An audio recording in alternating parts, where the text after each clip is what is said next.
సత్యనారాయణ వారిని కూడా వేదిక అలంకరించబడుతున్నాం.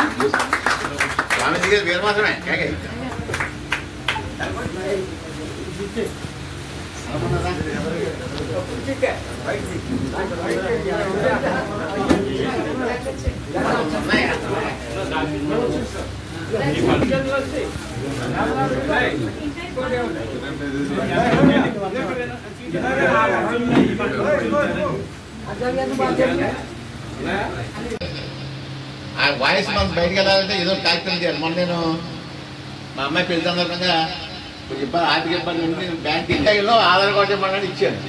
చూస్తే వయసు 71 సంవత్సరం ఉంది. 70 వచ్చింది, మన 70 ఉంది. అయ్యో మీకు ఇవ్వకూడదు అది చూసాను నేను. నా పాలసీ ఉన్నాయి, నాకు కొత్త పాలసీ అని అడిగాను. అడిగితే మీకు ఇవ్వగానే 70 సంవత్సరాలు వచ్చినట్టు పాలసీ లేదు. ఆయన పెద్ద గౌరవ చెప్తాడు కానీ ఇక్కడ సీనియర్ సిటిజన్ రైల్వే టికెట్లు తీస్తారు. పూర్వం 60 వర్షాలు దాటితే సీనియర్ సిటిజన్ టికెట్ ఉండేది, హాఫ్ టికెట్ రైల్వేలో అది తీస్తారు.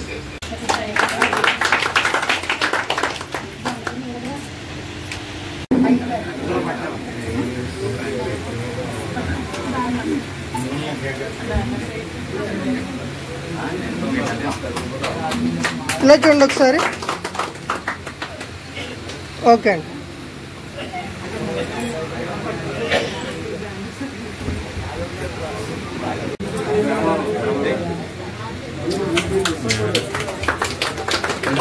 లక్ష్మణరావు గారు నాయ బ్రాహ్మణులు ఈ సన్నాయి బ్యాండు అది సేవ చేస్తారు. ఇప్పుడు చాలా మంది నేర్పాడు బ్యాండు.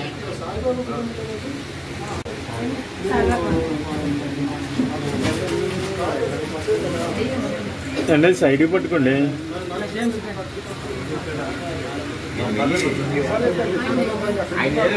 అంటే వేసిన తర్వాత ఇవ్వండి.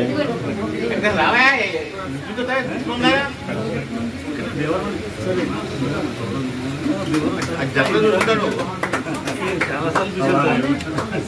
జట్లో ఉన్న పేరు పోలీసులు రాకుంటారు.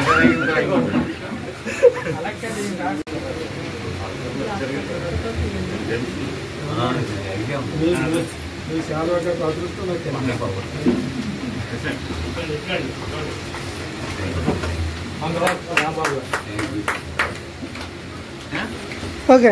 సీనియర్ సిటిజన్స్ డే సందర్భంగా ఇక్కడికి విచ్చేసినటువంటి సీనియర్ సిటిజన్స్ అందరికీ కూడా మంచి ఆయురారోగ్యాలు కలిగి పిల్లల నుండి మంచి సహకారం ఉండి మనందరం కూడా భవిష్యత్తు అంతా కూడా హ్యాపీగా గడవాలని కోరుకుంటూ ఒకసారి మీకు శుభాకాంక్షలు తెలియజేసుకుంటున్నాను.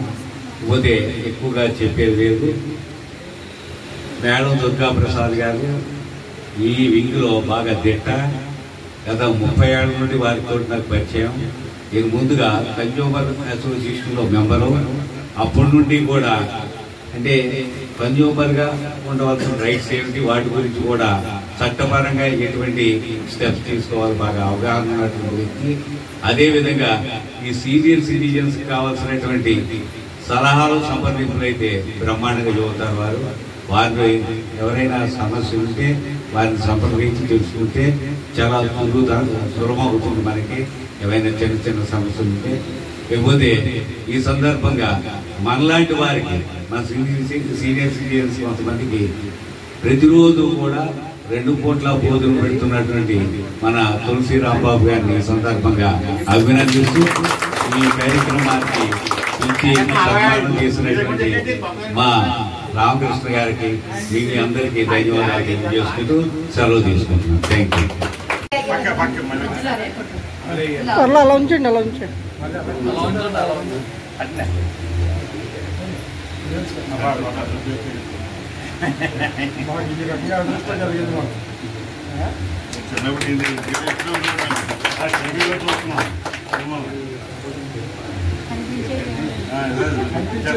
కనిపించారు ఇప్పుడు మాకు.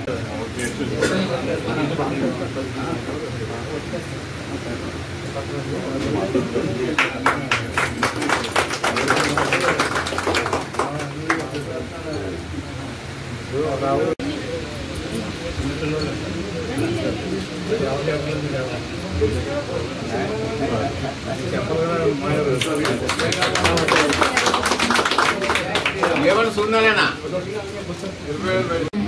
వ్యాపారం చేసింది గవర్నమెంట్ డెవలప్ అయింది అక్కడ మీకు సన్మానం చేద్దాం అనుకున్నాం కానీ కొండలాంటి గురించి పట్టుకొని దేశం తల్లిదండ్రుల మీద దైవేది పుట్టిండు పుట్టనేది వాడు గిట్టనేది పుట్టలోని చెడుగా పుట్టవా గిట్టవా విషబాధ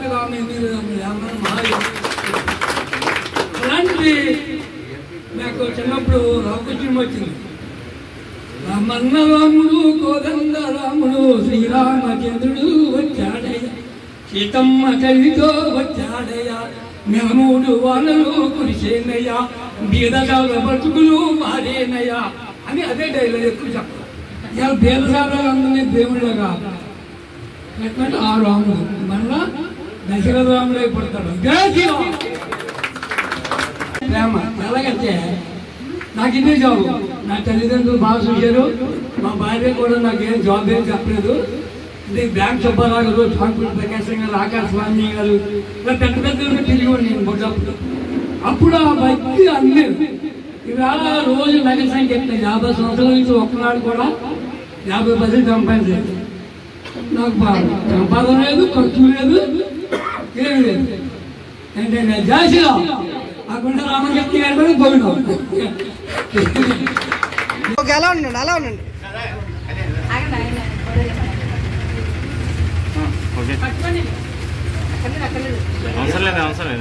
ఓకే అండి ఓకే శాసన రకరకాల చేస్తూ ఉంటుంది వీళ్ళ అబ్బాయి ఏమో యూనివర్సిటీ ప్రొఫెసర్ చేసేవాడు సొంతంగా వ్యాపారం చేస్తున్నాడు వీళ్ళ ఆయన నాకు అందరూ చూస్తారట గత కాలే ఉన్నాడు చాలా కష్టం మామూలు కాదు వాళ్ళ అబ్బాయి సునాదారు బెస్ట్ ఇక్కడ ఉన్నాడు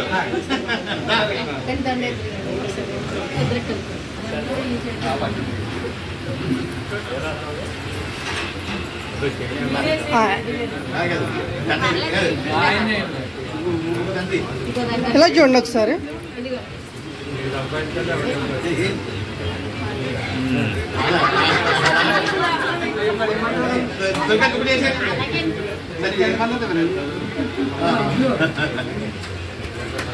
ఓకే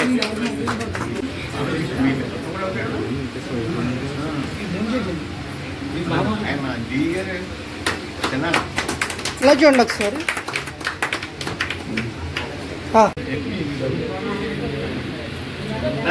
అనమన్నా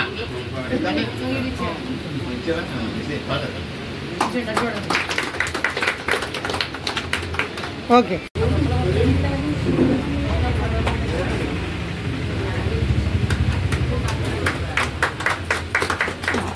అలా ఉండండి దగ్గరికి ఉండండి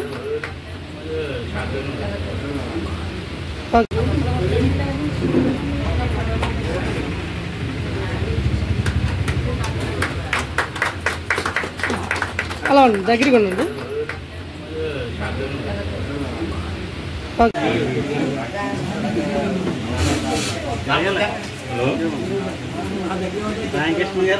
హలో 17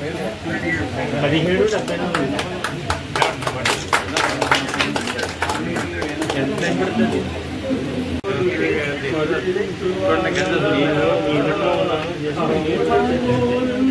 అరుణాచల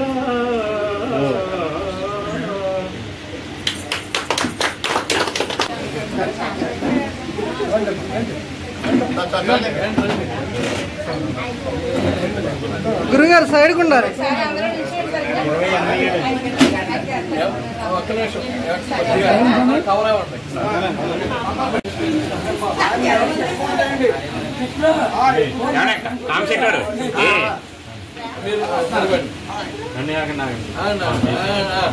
ఆ సైడ్ ఉండండి నన్ను గురుగారు ఆ సైడ్ ఉన్నాను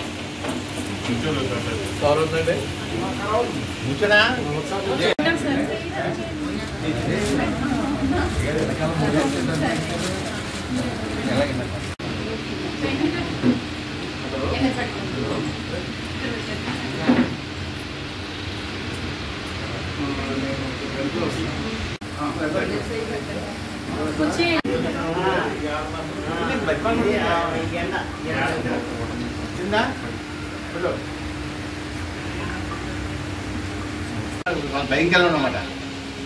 అలాగా రైల్వే నాశనం చేస్తారు. వాటిలో కూడా సీట్లు ఉండవు, ఏముండవు, రిజర్వేషన్ ఉండవు, తాత్కాలం ఉండడానికి ఎమర్జెన్సీ తాత్కాలం 3-4 రకాల తాత్కాలు. అది అన్ని అలా మార్చుతారు. ఈ ఏసీలు కూడా రకరకాలు. ఆ సీనియర్ సిటిజన్లకి ఇంకా 60 రకాలు దాటిన తప్పెత్తే బాగుంటుంది. గవర్నమెంట్ గొడవ ఉండదు, ఇంకా ఈ ఇబ్బంది ఉండదు. అది మాకు అప్పులు లేవు, ఏమీ లేవు. మరి ఏంటనేది కొంచెం ఈ విషయంలో గట్టి ఉద్యమం చేయవలసిన అవసరం ఉంది. అందుకే దొంగదాన్ని త్యాగేశాం, అలాగే బంగాళేశ్వరాన్ని త్యాగేశాం. కాబట్టి ఇవి ఉన్నాయి పెన్షన్లో.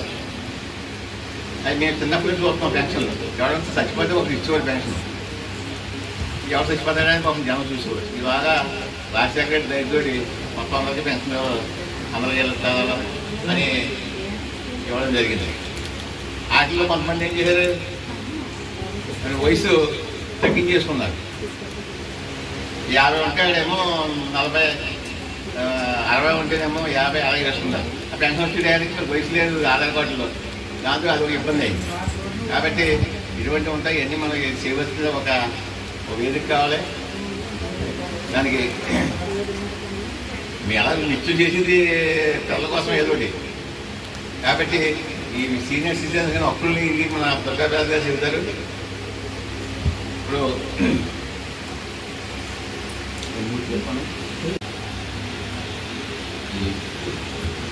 వృద్ధుల సంఘం లేకపోతే వృద్ధుల సంక్షేమ సంఘం జిల్లా కలెక్టర్ ఆఫీసులో కానీ కోర్టుల దగ్గరికి వచ్చినప్పుడు సలహాలు ఇస్తూ పాండ్రంగారావు గారికి, దుర్గాప్రసాద్ గారు, మేనం దుర్గాప్రసాద్ గారికి, అలాగే మా గురువుగారు పాలకొల్లు సంఘం అధ్యక్షుడు వంగ నరసింహరావు గారికి, వేదిక మీద ఉన్న పెద్దలకు మీ అందరికీ కూడా నన్ను పిలిచినందుకు కృతజ్ఞతలు తెలియజేసుకుంటున్నాను. ఇక్కడ ఉన్న వాళ్ళు నేనే చిన్నవాళ్ళ కనపడుతున్నాను. కానీ అంటే వృద్ధుల సంఘం పాలకొల్లో ఒక 25-20 సంవత్సరాల క్రితం ఏర్పాటు చేయబడింది. వల్ల కరోనా రావడం వల్ల మళ్ళీ ఆగిపోయింది. మళ్ళీ కరోనా వెళ్ళిన తర్వాత వంగ నరసింహరావు లాంటి మాస్టర్లు మళ్ళీ వచ్చి మళ్ళీ పునఃప్రారంభించాలని చెప్పేసి మొదలెట్టినప్పుడు నడిస్తేనే విషయాలు నెక్స్ట్ వాళ్ళకి నెక్స్ట్ జనరేషన్కి వెళ్ళి ఏం చేయాలనేది తెలుసుకుంటారు. కాబట్టి నేను కూడా ఆయన చెప్పినట్టుగా ముందుగా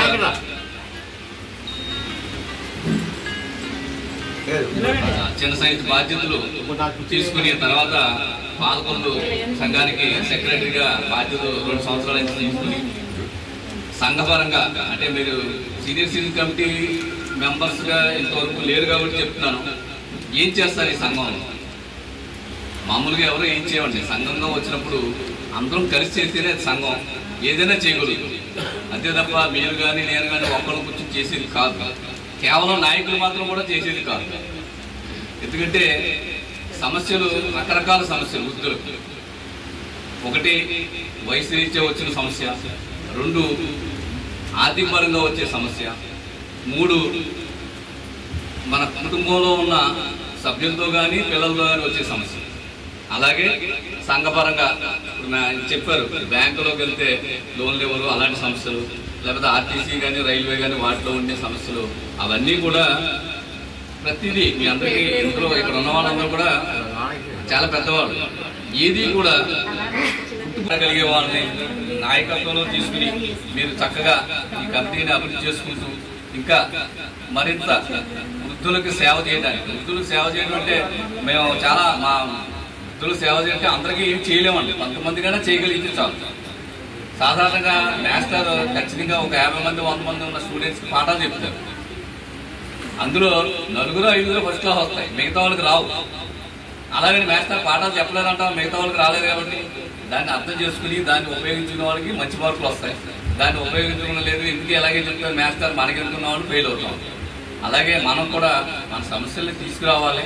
అందరి సమస్యలు కూడా ఏ గవర్నమెంట్ తీర్చలేదు. అలానా గవర్నమెంట్ తీర్చగలిగిందంటే ఏ గవర్నమెంట్ తీర్చదు. ఎప్పుడు కూడా గవర్నమెంట్ వాళ్ళు ఓటు బ్యాంకింగ్ వ్యవహారంలో మాత్రమే వాళ్ళు ఎక్కువగా ఆడవాళ్ళు ఓట్లు వేస్తారు. కాబట్టి మళ్ళీ ఆడవాళ్ళు ఏమని అనుకుంటారు, వాళ్ళకి అనేక అనవసరమైన ఉచిత సలహాలు ఉచితంగా సదుపాయాలు కలగజేస్తారు. అది వాళ్ళు కూడా అడిగింది కాదు. అలాగా కొన్ని మరి చేస్తున్నారు కాబట్టి వాళ్ళు మనం కామెంట్ చేయలేం. కానీ ప్రధానంగా వృద్ధులకు సమస్యల పట్ల వాళ్ళు కార్యక్రమాలు చేపట్టాలని కోరుకుంటూ మేము కూడా మొన్న వృద్ధుల కోరికల దినోత్సవం అని చెప్పేసి ఆగస్టు 14వ తారీఖు ఉన్నాం. ఆగస్టు 16వ తారీఖు వృద్ధుల సంక్షేమ అది కోరికల దినోత్సవం. ఆ నిమిత్తం పాలకొల్లో మన కలెక్టర్ గారికి సబ్మిట్ చేయాలి రిప్రజెంటేషన్స్. అన్ని చోట్ల కలెక్టర్ గారు ఉండరు కాబట్టి ఒక భీమవరంలో ఉన్నారు కాబట్టి అక్కడ లోకల్గా ఉండే ఎంఆర్ఓ కానీ ఆర్డీఓలు కానీ వినతి పత్రం ఇచ్చాం. అది మన స్టేట్ కమిటీ వాళ్ళు డిస్ట్రిక్ట్ కమిటీ వాళ్ళు కూడా అందరూ కూడా చేసుకుంటూ వచ్చారు. మేము కూడా పాలకొల్లో తహసీల్దార్ ఆఫీస్కి అలాగే పోలీస్ స్టేషన్కి వెళ్ళి కేసులు ఉంటాయి కాబట్టి ఎస్పీ గారికి ఇవ్వని సిఐ గారికి కూడా రిప్రజెంటేషన్స్ ఇచ్చాం. ఇస్తే ఏమవుతుంది, ఇప్పుడు కొంతమంది అయితే పక్కన పెట్టేస్తారు పంపించడం, కానీ కాలగమనంలో ఖచ్చితంగా వీటి మీద చర్యలు తీసుకుంటారు. ఇటీవల కూడా గవర్నమెంట్ లేదు, వృద్ధుల్ని మీటింగులు పిలుస్తున్నారు, జిల్లా స్థాయిలో సన్మానాలు చేస్తారు సేవ చేసిన వాళ్ళకి, అలాగే అవగాహన సదస్సులు కూడా వాళ్ళు కూడా పెడతారు. ఇవన్నీ పెరగాలి, మనల్ని కూడా బాగా గుర్తించాలంటే మనం సంఘటన కావాల్సిన అవసరం ఎంతైనా ఉంది. కాబట్టి మేము మనందరినీ ప్రత్యేకంగా కోరేది ఏంటంటే ముందుకు రండి, మిగతా వాళ్ళు కూడా సభ్యులుగా చేర్చండి.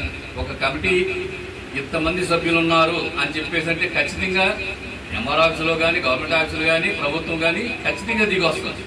వీళ్ళందరూ ఏకమయ్యారు, రేపు పొద్దున ఎప్పుడైనా మనకి ఇబ్బంది కలిగించే పరిస్థితి కానీ దెబ్బేసే పరిస్థితి కానీ వచ్చే అవకాశం ఉంది. కాబట్టి జాగ్రత్తగా ఉండాలనే ఒక ఆలోచన గవర్నమెంట్ కూడా వస్తుంది. కాబట్టి మీరందరూ ఆ దిశగా ప్రయాణం చేయాలని, మంచి నిర్ణయాలు తీసుకోవాలని ఆకాంక్షిస్తూ పెద్దలకు, సీనియర్ సిటిజన్స్, మేము కూడా సీనియర్ సిటిజన్లని మీ ముందు మాట్లాడడానికి జనరల్గా మేము ఉపాధ్యాయుడిగా పనిచేసి రిటైర్ అయిన తర్వాత గత 16 సంవత్సరాల నుంచి రిటైర్డ్ ఉద్యోగ సమస్యలపైనే పూర్తి అవగాహన ఉంది. ముఖ్యంగా దేశంలో రాష్ట్రంలో కానీ సీనియర్ సిటిజన్స్ అయితే వృద్ధుల యొక్క సంక్షేమాన్ని చేయడానికి కొన్ని చట్టాలు ఉన్న ప్రభుత్వం ఈ చట్టాలని అమలు చేయట్లేదు అనేది ముఖ్య ఉద్దేశం. తండ్రులు మరియు సీనియర్ సిటిజన్ల నిర్మాణకు సంక్షేమ తత్వం 2007లో ఈ చట్టాన్ని మరి ప్రభుత్వం ఏర్పాటు చేసింది. ఈ చట్టం యొక్క ఉద్దేశం ఏంటంటే పోషణ. ఇప్పుడు చాలా మంది మనందరం పెద్దలు సీనియర్ సిటిజన్లు మనకి అందరికీ పిల్లలు ఉన్నారు. పిల్లలు చాలా చోట్ల తమ తల్లిదండ్రులని నిర్లక్ష్యం చేయడం కానీ ఆలనా పాలన సరిగ్గా చూడకపోవడం కానీ జరుగుతుంది. ఈ చట్టం యొక్క ముఖ్య ఉద్దేశం ఏంటంటే మనం పిల్లల్ని మనం ఎంతో గారాభంగా పెంచి మన పెద్ద వాళ్ళని ప్రయోజనం చేసిన తర్వాత మరి వారు తల్లిదండ్రుల్ని చూడడం అనేది అందరూ కాదు, కొన్ని చోట్ల ఇబ్బందులు పడుతున్నారు. అలాంటి వాటి కోసమే ఈ ప్రభుత్వం ఈ చట్టం చేసింది. పోషణ, అలాగే ఆస్తి బదిలీ. ఇది చాలా చోట్ల మన పిల్లల మీద ప్రేమ చేత చివరికి వచ్చేటప్పటికి వారి వృద్ధాప్యంలో ఉన్నప్పుడు అతను చూడకపోవడం కూడా జరిగింది. మేము 1-2 కేసుల్లో పోలీస్ స్టేషన్ తీసుకెళ్లి మన పెన్షన్ తీసేసుకోవడం కానీ కోడల వల్ల కూతుళ్ళ వల్ల అందరి వల్ల ఇబ్బందులు ఉంటాయి. పెద్దలకి ఒకళ్ళ వల్ల కాదండి. అలాంటి పరిస్థితుల్లో మేము పోలీస్ స్టేషన్ కూడా వెళ్ళి మన తిరిగి ఆస్తిని ఆ చట్టం కూడా ఉంది. ఇప్పుడు ఒకవేళ పొరపాటును మనం పిల్లలకు రాసేసిన పిల్లలు మన పట్ల ఆలనా పాలన మన పోషణ చూడకపోతే తిరిగి ఆస్తిని మనం రాయించుకునేటువంటి చట్టం కూడా ప్రభుత్వంలో ఉంది.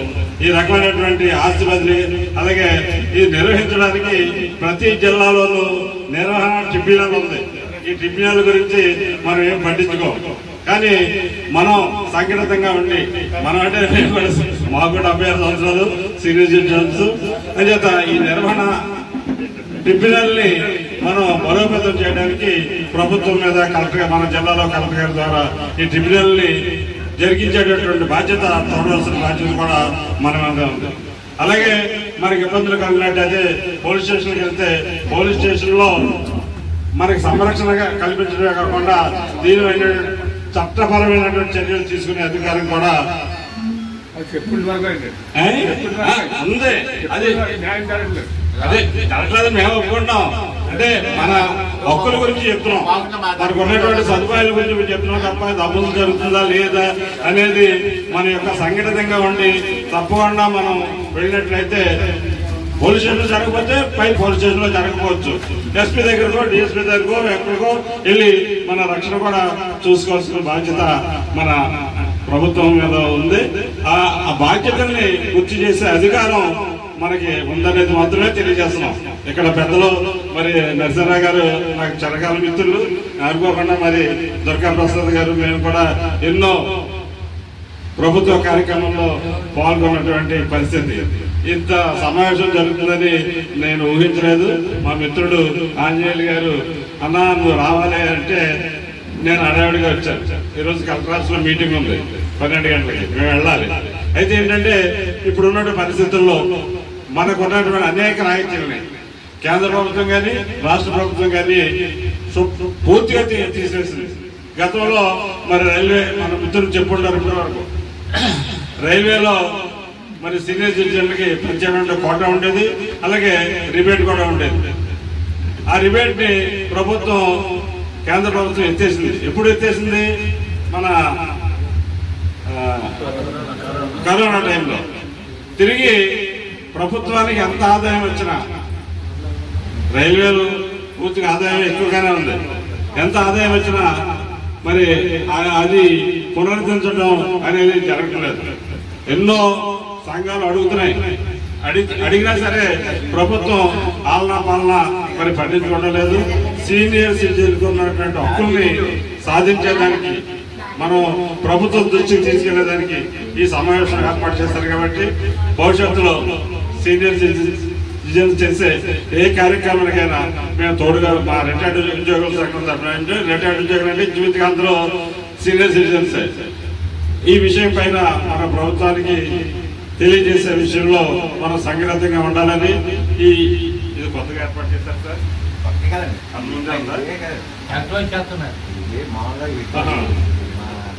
అంచేత సీనియర్ డే జరిపించేటటువంటి మన రాకేష్ గారికి, ఇక్కడ ఉన్నటువంటి పెద్దలందరూ కూడా ఈ అవకాశం ఇచ్చినట్టు మీ అందరికీ ధన్యవాదాలు తెలుస్తూ సెలవు తీసుకుంటాం. ఇక్కడ వేదికను అలంకరించిన పెద్దలకి, ఇక్కడికి వచ్చిన వయోవృద్ధులకి అందరికీ నమస్కారం. ఇక్కడ వచ్చిన సీనియర్ సిటిజన్స్ కి చెప్పాల్సింది ఏమి ఉండదు, ఎందుకంటే ప్రతి రంగంలోనూ ఎవరికాళ్ళు నిష్ణాతులే, చెప్పాల్సిన విషయాలు ఉండవు. కానీ మనలో కొన్ని ఆలోచనలు ఉంటాయి, చేస్తే బాగుంటుంది మనకి అని కొంతమందికి ఆలోచనలు ఉంటాయి. కానీ ఆలోచనలు ఆచరణలో పెట్టడానికి ఒక వేదిక కావాలి. ఆ వేదిక నెలకొకసారో లేకపోతే మనకి వీలైన టైంలో మనం పెట్టుకుని అవి చర్చించుకుంటే కొత్త విషయాలు ఏమన్నా ఉంటే ఒకళ్ళొకరు ఆలోచించుకుని మన ప్రభుత్వ దృష్టికి తీసుకురావడానికి వీలుగా ఉంటుంది. అట్లాగే ఈ సీనియర్ సిటిజన్స్ ఈ ఇక్కడ పేర్వాసనం ఈ పరిషత్ తరపున రామకృష్ణ గారిని వేడుకునేది ఏంటంటే, ఈ సమావేశాలు వీలైనప్పుడల్లా ఇలా సీనియర్ సిటిజన్కి ఏర్పాటు చేసుకుంటే మనం చర్చించుకుని విషయాలు ఏమైనా ఉంటే వాటిని వాళ్ళ దృష్టికి తీసుకెళ్ళి అవి అధికారుల దృష్టికి వస్తే మనకి ఉపయోగకరంగా ఉంటుందని సూచిస్తూ సెలవు తీసుకుంటాం. మనకి ఒక సంఘం ఏర్పాటు చేశారు, మన హక్కుల కోసం పోరాడతారు, అది వేరే సంగతి. నేను చెప్తున్న విషయాలు 60 సంవత్సరాలకి ఫస్ట్ గుర్తు చేసుకున్నాం. అది ఒక సైకిల్. సెకండ్ సైకిల్ ఫార్మ్ అయింది. అంటే సెకండ్ సైకిల్లో దేశాన్ని, ప్రపంచాన్ని, రాష్ట్రాన్ని వెళ్తున్నారు. వాళ్ళు ఎంత ఎనర్జెటిక్గా ఉన్నారో చూశారు కదా. వాళ్ళని చూసి మనం ఇన్స్పైర్ అవ్వాలి. ఏం చేయాలంటే మెయిన్ మనం ఈ నలుగురు మన పోరాటాలు మనం చేస్తారు. మన సెల్ఫ్ ఎలా అంటే మన ఆరోగ్యాన్ని ముందు మనం కాపాడుకోవాలి. ఫస్ట్ ఎలా కాపాడుకోవాలి? లిమిటెడ్గా టిప్స్ ఉంటాయి. మన ఏజ్లో టిప్స్ ఉంటాయి. మనం పొద్దుటే లేచి 4 జాగా తాగడం ఫస్ట్. మధ్యాహ్నం ఒక నువ్వులో తినే ఆహారంతో పాటు మనం తినేది 80% తినాలి. మీరు ఏం తినాలన్నా సరే 80%, 20% గ్యాప్ వదిలేదు. వాకింగ్ చేయండి. వాకింగ్ అంటే ఎటువంటి వాకింగ్? జపాన్ వాళ్ళు కొత్త వాకింగ్ కూడా చెప్పారు. ఎలా అంటే 3 minutes బ్రిస్క్ వాక్, అంటే బాగా స్పీడ్గా పరిగెడతాం. ఒక 3 minutes స్లోగా పరిగెడతాం. అలా ఒక అలా 5 times అలా చేస్తే ఏమైందంటే దాని మీద టెస్ట్ చేశారు. బీపీ తగ్గింది, టెస్టింగ్ తగ్గింది, మోకాలు నొప్పులు తగ్గినాయి, కండలు బలపడినాయి, చాలా మార్పు వచ్చేసింది అనమాట. అల్జిమర్స్ డిసీజులు తగ్గిపోయింది, అంటే మత్తు మరుపులు కూడా తగ్గిపోయింది. అంత ఉంది. ఎలా అంటే 3 minutes బ్రిస్క్ వాక్, బాగా స్పీడ్గా నడవటం, మళ్ళీ 3 minutes స్లోగా నడవటం, అయిపోయింది. 1 నిమిషం గ్యాప్ ఇవ్వటం, మళ్ళీ 3 minutes బ్రిస్క్ వాక్, తర్వాత అలా 5 times, అంటే ½ an hour పడుతుంది. రోజు మనం అలా చేయండి, మీరంతా ఎనర్జెటిక్గానే కనపడుతున్నారు. నాకు చాలా హ్యాపీ. ఇప్పుడు ఎందుకంటే చిన్నప్పుడెప్పుడో తీసిన వాళ్ళు తీస్తూ ఉన్నారు. అది మనం ఎలా బతకాలంటే ఒక్కళ్ళు మనల్ని చేయి పెట్టి లేపకూడదు. అది వచ్చేదాడికి మీరు ఎర్లీగా భోజనం చేసి ఎర్లీగా లేకటం మన మామూలుగా ఎప్పుడు ఉండేవి కాదంటే రాహుల్ చాలా బాగా పనిచేస్తుంది. 2 ఏంటంటే చిమ్మిలు ఉండలు ఉంటాయి కదా, చిమ్మిలు ఉండలు, ఈ 2 మనం కామన్గా అంతా వాడి 80% తినాలి. బాగా నమిలి తినాలి. ఎందుకంటే మనకు పళ్ళు ఇచ్చాడు భగవంతుడు, మిగతా వాటికి ఇవ్వలేదు కదా, పళ్ళు మనకే ఉన్నాయి. నవమనే ఇచ్చారు కానీ మనం నవ్వట్లేదు. ఎందుకంటే బాగా స్పీడ్గా మనం ఎన్నో పనులు పెట్టుకుని గోధుమ పెడితే స్పీడ్గా తినాలి. అలా కాదు, టైం తీసుకుని హ్యాపీగా ఏం తిన్నా అది ఎంజాయ్ చేస్తే తింటాం, అలవాటు చేసుకుంటే ఎనర్జీ పెరుగుతుంది మనకి. అలా ఇవన్నీ కూడా చిన్న టిప్స్ అవి అబ్జర్వ్ చేసి ముందు మనం ఆరోగ్యంగా ఉంటాం. ఎందుకంటే సెకండ్ సైకిల్లోనే ప్రపంచాన్ని వెళ్తున్నారు. వాళ్ళని చూసి మనం ఇన్స్పైర్ అవ్వాలి. మనం ఏదో మన హక్కులు కోసం పోరాడటం కాదు, మనమే ఇంకా మనం చివరి దాకా హెల్ప్ చేయాలి. ఆ స్థితిలో ఉండాలి మనం. అది చేత దృష్టిలో పెట్టుకుని మీరు ముందు మన ఆరోగ్యాన్ని కాపాడుకుంటే ప్రయత్నం చేయండి. నేను చెప్పిన ఈ టెక్నిక్ వాక్ అది అబ్జర్వ్ చేయండి. మీరు 1 నెల గురించి మీకే తెలిసిపోతుంది. 1 నెల ఎలా ఇంట్లోనే, మీరు బయటకు వెళ్ళొద్దు, ఇంట్లోనే టెర్రస్లో కానీ ఇంట్లో కానీ ఎక్కడ గ్రౌండ్లో మీరు చేయండి. 3 minutes brisk walk, 3 minutes slow, మళ్ళీ 3 minutes బ్రిస్క్ వాక్, 3 minutes, అలా 5 times మీరు అబ్జర్వ్ చేయండి. నెల రామకృష్ణకి చెప్పండి మీకు ఎవరికి ఎలా ఉందో అన్నారు. అది మీరు అది ముందు ఆరోగ్యాన్ని కాపాడుకోండి, మిగతా హక్కులన్నీ ఎప్పుడు వస్తారు. నమస్తే. కృష్ణారాయణ గారు తెలిసిన ప్రకారం ఇప్పుడు ఇది యాక్చువల్గా ఇప్పుడు మీరు అందరూ చెబుతుంటే ఇక్కడ అసోసియేషన్ ఫామ్ అవుతుందని అనుకుంటున్నారు. అది కాదు. Veeravasaram united club service club, Vanitha club, Veeravasaram Kala Parishat నిర్వహణలో సీనియర్ సిటిజన్స్ డే నిర్వహిస్తున్నారు వీళ్ళు. తర్వాత హక్కుల కోసం ఆ ఉద్యమాలు చేయటం, పోరాటం అనేది పక్కన పెడతారు. నిజంగా ఇందాక మన స్వామి గారు చెప్పారు, హెల్త్ రీత్యా చాలా ఇంపార్టెంట్ ఇష్యూ అది. ప్రతి మనిషికి కూడా ఆరోగ్యంగా ఉంటేనే మనం ఏదైనా సాధించగలమనేది చివరిగా చెప్పారు వారు. అది ముఖ్యంగా పాటించండి. జనరల్గా ప్రతి చోట కూడా వృద్ధుల్ని మనం కొంచెం చిన్న చూపు చూడటం అది సమాజంలో కానీ ఇంట్లో కానీ జరుగుతుంది. వృద్ధులు వయసు రీత్యా వృద్ధత్వం వస్తే వచ్చి ఉండొచ్చు, కానీ వాళ్ళు అన్ని రంగాల్లోనూ వృద్ధి చెందిన వారుగా మనం గ్రహించినట్లయితే, వాళ్ళని గౌరవించినట్లయితే మనం బాగుంటుంది. ఈవేళ సభల్లో చదువుకుని లేకపోతే రకరకాల సమస్యలు సాల్వ్ చేయొచ్చు, కానీ మన చిన్నతనంలో ఏమీ చదువుకోలేకపోయినా వాళ్ళ యొక్క అనుభవపూర్వకంగా వచ్చే జ్ఞానంతో సమస్యల్ని అనేక రకాలుగా ఏ విధంగా పరిష్కరించాలనేది అనేక రకాలుగా పరిష్కార మార్గాలు చేసి మన ముందు ఆదర్శంగా నిలబడడం జరిగింది. మనం ఇప్పుడు ఈవేళ ఈ వృద్ధుల దినోత్సవం అనేది ప్రత్యేకంగా ఎందుకు చేసుకోవాల్సి వచ్చిందంటే, ఒకప్పుడు ఉమ్మడి కుటుంబాలు అవి ఉండేవి. అప్పుడు వృద్ధులకి తగిన ప్రాధాన్యత ఇచ్చేవారు. ఈవేళ ఏకీకృత కుటుంబాలు వచ్చి మనం కూడా చేసిన కొన్ని తప్పిదాల వల్ల ఒక్కడే కొడుకు ఒక్కతే కూతురు ఉంటే సరిపోద్దనే నిర్ణయం తీసుకోవడం వల్ల, ఆ ఒక్క కొడుకు ఉద్యోగరీత్యా ఎక్కడో సెటిల్ అయిపోవడం వల్ల మనం ఈరోజు కొంత ఇబ్బందులను ఎదుర్కోవాల్సిన పరిస్థితి కూడా ఏర్పడింది. ఏదేమైనప్పటికీ సమస్యలను పరిష్కరించుకోవడంలో వృద్ధుల యొక్క సలహా తీసుకుని వాళ్ళని సరైన గౌరవం ఇవ్వాల్సిందిగా కోరుతూ ఈ అవకాశం ఇచ్చిన రామకృష్ణ గారికి సభకు కూడా ధన్యవాదాలు. అంటే నేను ఎక్కువ మాట్లాడలేను, కానీ పెద్దల్ని ఇప్పుడు సపోజ్ నేనే ఉన్నానండి, భవిష్యత్తులో నేను కూడా సీనియర్ సిటిజన్ అవుతాను. ప్రతి ఒక్కరు కూడా నేను ఏజ్ వస్తుంది, నా పరిస్థితి నన్ను కొడుకు చూడవలసిన పరిస్థితి వస్తుందని ఆలోచిస్తే సీనియర్ సిటిజన్ని కొడుకులు ఇంకా బాగా చూసుకుంటారు.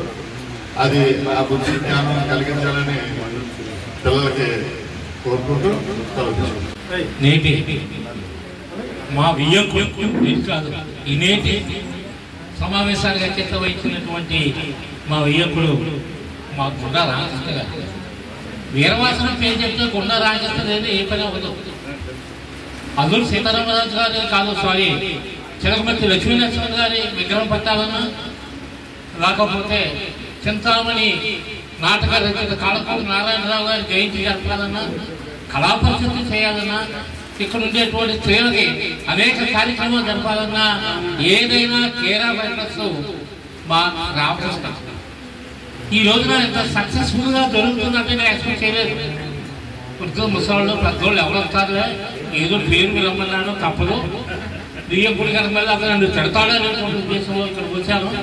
మరి బ్రహ్మాండమైన జనం అంతా కూడా పాపం కష్టాలకి అలా పాలు నొప్పైనా ఒంట్లో బాగోపోయినా ఇంతమంది వచ్చినందుకు మీ అందరికీ కూడా అభినందనలు తెలియజేస్తూ, ఈ రోజున ముఖ్య అతిథిగా వచ్చేటువంటి దుర్గాప్రసాద్ గారు చాలా మంచి సబ్జెక్ట్ ఉంది, చాలా మాట్లాడతారు పిల్లల మీద, దాని మీద మనకు ఉన్నటువంటి కేసెస్, పిల్లల మీద వచ్చేటువంటి కేసెస్ అన్ని కూడా ఆయన మాట్లాడతారు. ఆ జేమ్స్ మా ప్రియమిత్రుడు, ఆయన జిల్లా ఫంక్షన్స్ అసోసియేషన్, ఫంక్షన్స్ అంటే సీనియర్ సిటిజన్స్ అంటే ఫంక్షన్స్ ఉంటే కానీ గవర్నమెంట్ ఫంక్షన్స్, సీనియర్ సిటిజన్స్ అంటే అందరూ కూడా వ్యవసాయదారులు మొత్తం అందరూ కూడా ఉంటారు. అలాగే సత్యనారాయణ, అలాగే మా దాశరథి, ఇది దాశరథి శ్రీనివాస్ చాలా విషయాలు చెప్పాడు మా అబ్బాయి. వాళ్ళందరికీ కూడా నా నమస్కారాలు తెలియజేస్తున్నాను. మొన్న పేపర్లో చూశాను, ఏమంటే ఒక ఊళ్ళో ముసలి దంపతులు ఉన్నారు. వాళ్ళని ఒక 7-8 సంవత్సరాల క్రితమే వాళ్ళ పెద్దబ్బాయి ఉదయం వెళ్ళిపోయాడు. నానావస్థ పడుతున్నారు. చిన్న కొడుకు ఉంటే అతను అకస్మాత్తుగా చనిపోయాడు. అప్పటి నుంచి అసలు రావట్లేదు, తల్లిదండ్రులు చూడలేదు. పోయిన తర్వాత అక్కడ శవం ఉండగా గబగబా వచ్చారు ఆ పెద్ద కొడుకు పోవడం. ఆ ఊళ్ళో వాళ్ళంతా కలిసి ఏం చేశారంటే, అసలు మీరు ఈ ఊరు రావటానికి వీల్లేదు, మీరు బయటికి వెళ్ళండి, అసలు శవాన్ని ఇంటికోవడానికి మీకు అర్హత లేదు, వాళ్ళ బతుకుంటుగా మీరేం చేశారు అని నిలదీసి అసలు ఇంట్లో శవం దగ్గర కాదు ఆ యొక్క గ్రామానికే రాలేదు అనమాట. నిజంగా ఆ గ్రామానికి మనం మరి ఎన్నో జేజేలు పడవలసిన విషయం. అంటే సామాజికంగా రావాల్సిన గవర్నమెంట్ ఎన్నికైనా ఏం చేసినా సామాజికంగా కూడా పక్కన ఉన్న వాళ్ళంతా కూడా చేయాలి. ఇప్పుడు మన వాళ్ళు చెప్పినట్టుగా ఈ రోజున కుటుంబ వ్యవస్థ చాలా చిన్నభిన్నం అయిపోయింది. ఎవరింట్లో చూసినా ఇద్దరే, రామకృష్ణ ఇంట్లో ఇద్దరే, మా ఇంట్లో ఇద్దరు, మొత్తం ఇక్కడ ఉన్న వాళ్ళంతా కూడా ఇద్దరే, భార్య ఇద్దరు కూర్చొని కాపులు చేస్తున్న రోజు చాలా మంది వృద్ధాశ్రమాలు పనులు చేస్తున్నారు. ఆ వృద్ధాశ్రమంలో మరి అమెరికాలో ఉండేవాళ్ళు వాళ్ళు పంపించేయడానికి కొంత అర్థమంది, ఊరికినే ఉండేవాళ్ళు కూడా వృద్ధాశ్రమాలు పంపించేస్తున్నాము. ప్రతి చోట వృద్ధాశ్రమాలు ఏర్పడ్డాయి. మరి వాళ్ళు చూసేటువంటి అవకాశం కూడా లేదు. ఒకసారి ఒక వృద్ధురాల్ని ఒక వృద్ధాశ్రమం జాయిన్ చేశారు. జాయిన్ చేసిన తర్వాత వాళ్ళ అబ్బాయి చూసేస్తున్నారు. ఎప్పుడన్నా అతనికి ఆవిడ ఫోన్ చేసింది ఒకసారి, ఏమనంటే, బాబు వృద్ధాశ్రమంలో ఫ్యాన్ లేదు, ఆ ఫ్యాన్ నాకు కావాలి, ఫ్యాన్ ఉండాలి, ఫ్యాన్ ఒకసారి డొనేట్ చేయి దీనికి అని ఫోన్ చేసేది. ఆయన వెంటనే ఎంత సమాధానం చెప్పాడంటే, అమ్మా నువ్వు ఏదో ఇంకో వృద్ధాశ్రమంలో 2 నెలలు ఉంటావు, 3 నెలలు ఉంటావు, నీకు ఫ్యాన్ ఎందుకే అని అంటే, ఆవిడ వెంటనే ఏం చేసిందంటే, నా గురించి కాదురా, తర్వాత ఒక సంవత్సరం నువ్వు కూడా వృద్ధాశ్రమానికి వస్తావు, నీ గురించి ఫ్యాన్ అడుగుతున్నాను, ఫ్యాన్ నీ గురించి అడుగుతున్నాను అంటే, ఆ పిల్లల మీద ప్రేమ ఎంత ఉంటుందో, లేకపోతే ఎలా ఉంటుందో కొన్ని ఉదాహరణలు చెప్తున్నాను అన్నమాట. ఒకసారి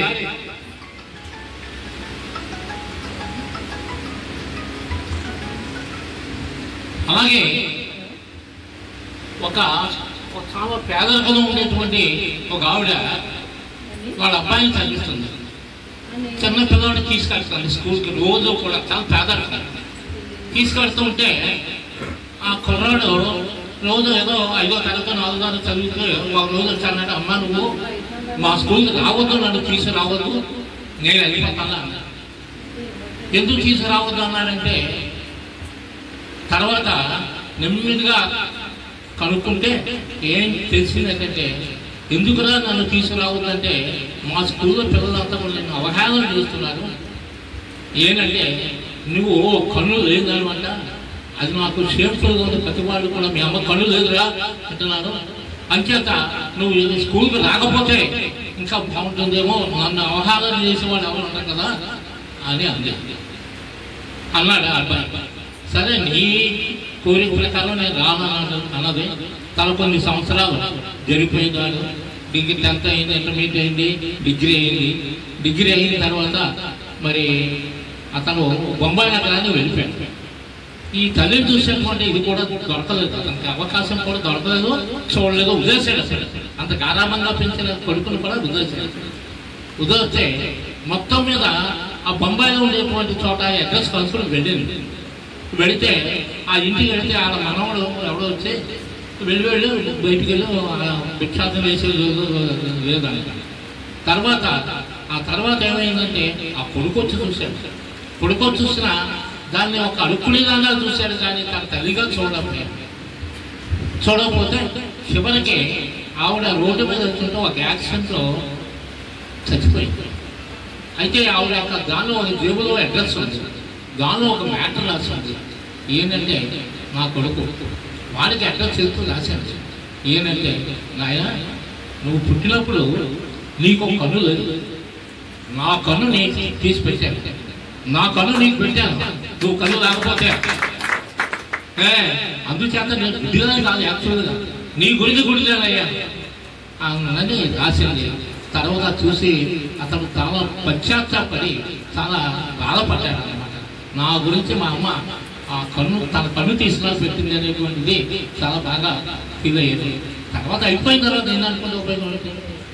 మరి మన పేపర్లో చూస్తూ ఉంటాం, అనేక మంది కొడుకులు తల్లిదండ్రులను వదిలేసి నానా హింసలు పెట్టేటువంటి పరిస్థితులు. వాళ్ళు చూడకూడదు.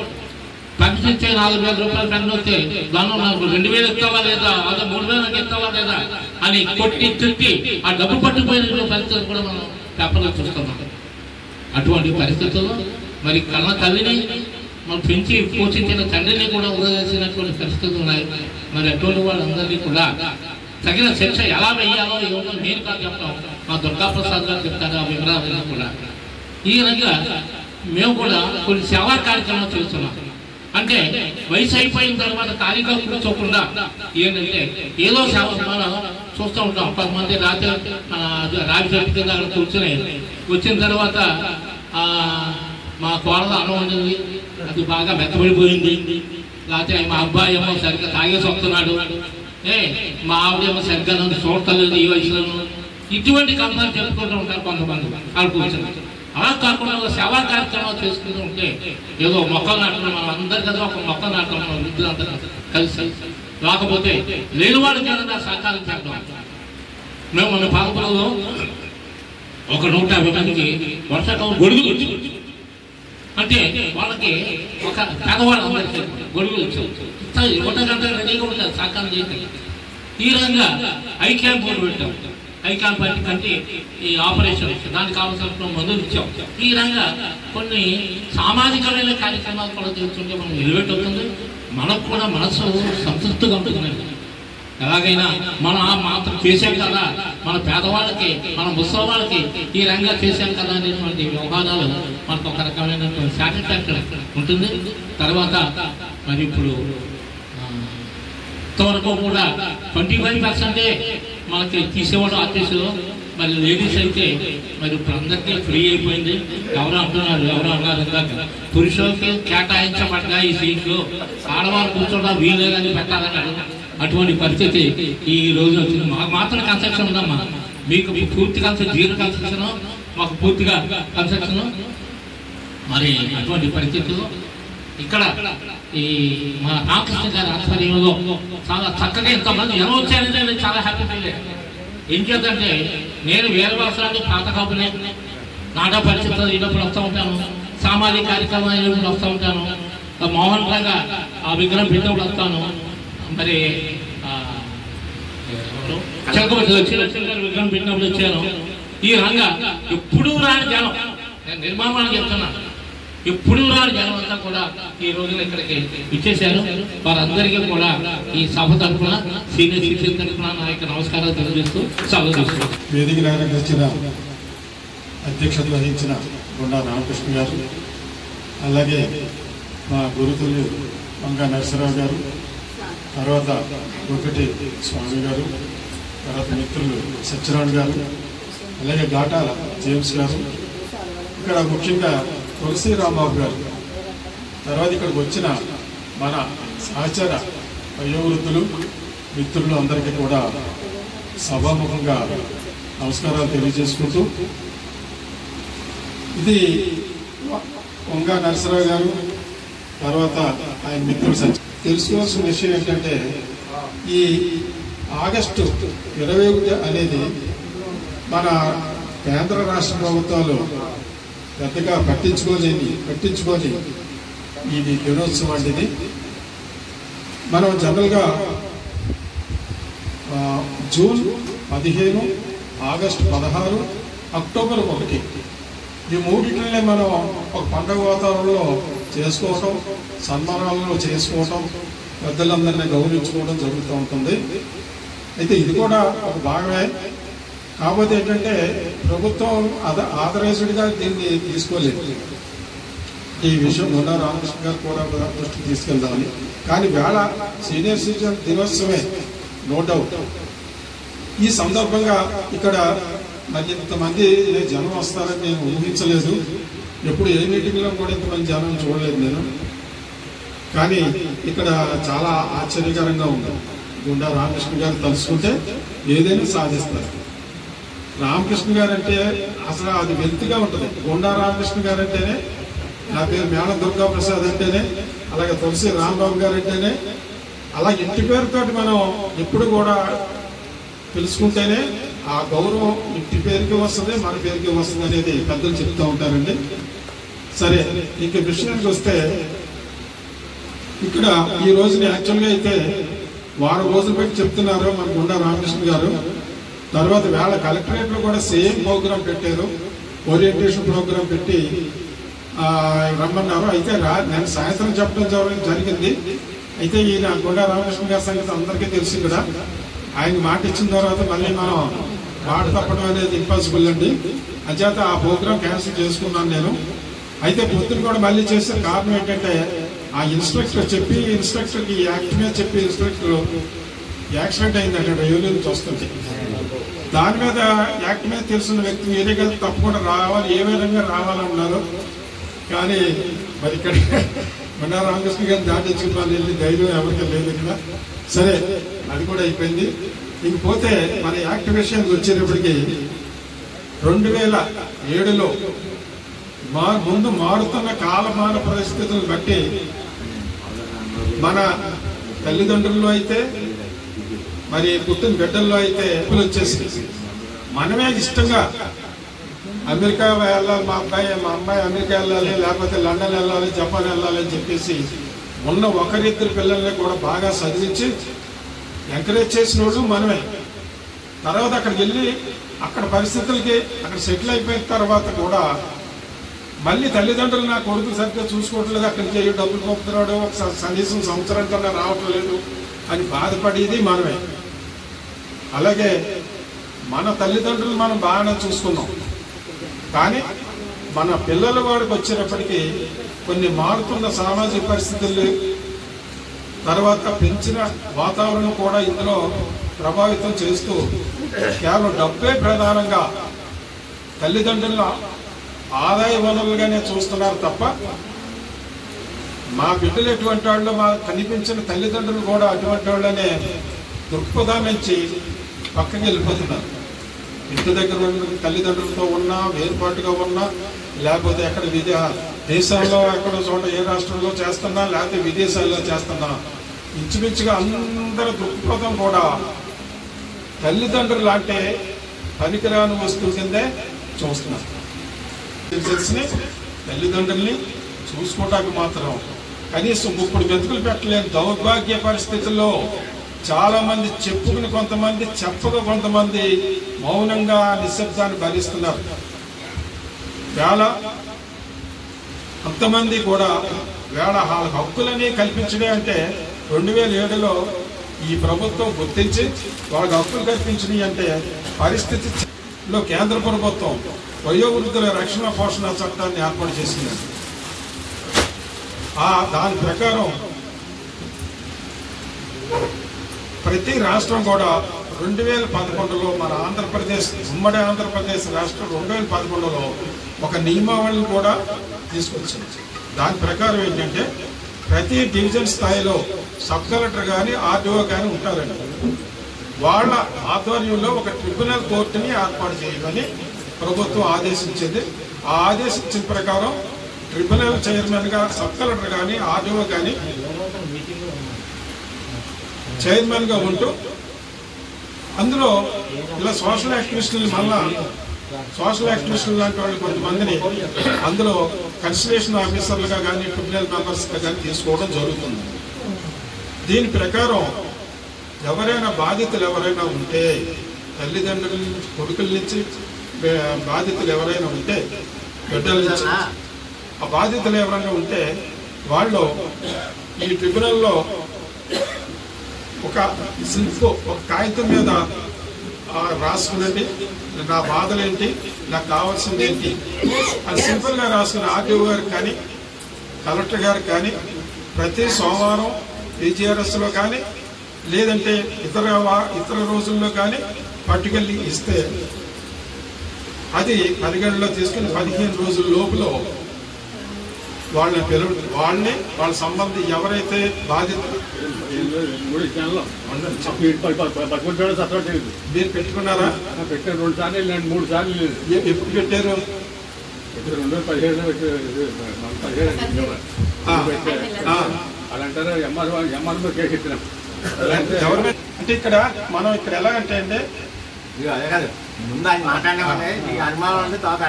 ఇక్కడ చట్టాల యొక్క హక్కులు మనకి సీనియర్ సిటిజన్స్ కి హక్కులే ఉన్నాయనేది ముందు తెలుసుకుందామండి. తర్వాత మన అనుభవాలు మనం చెప్దామండి.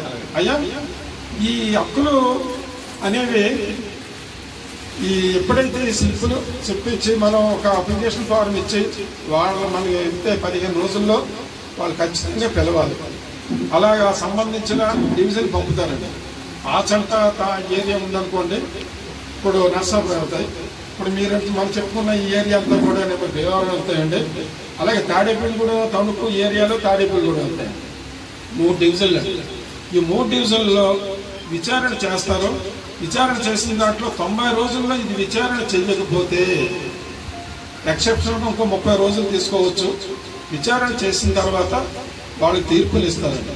ఎలాంటి కేసులు అంటే ఇందా సార్ చెప్పారు, జైలు పంపడం హక్కు ఉంది, దీనికి అది అధికారం ఉంది ఈ చట్టానికి.